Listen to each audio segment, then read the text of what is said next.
haba, 3.6 meters yung nozzle. Yan po mga kaibigan, nag-i-spray ng insecticide para sa tangya. May kasamang foliar. Oh, nakasuot pa ng ng PPE. Protektado. Oh, yun.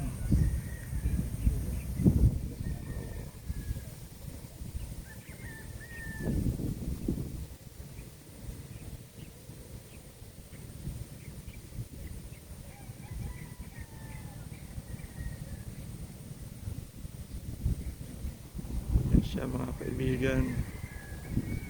Oh, hindi na siya masyado lalayo. Hindi na siya masyadong papasok sa mga pitak.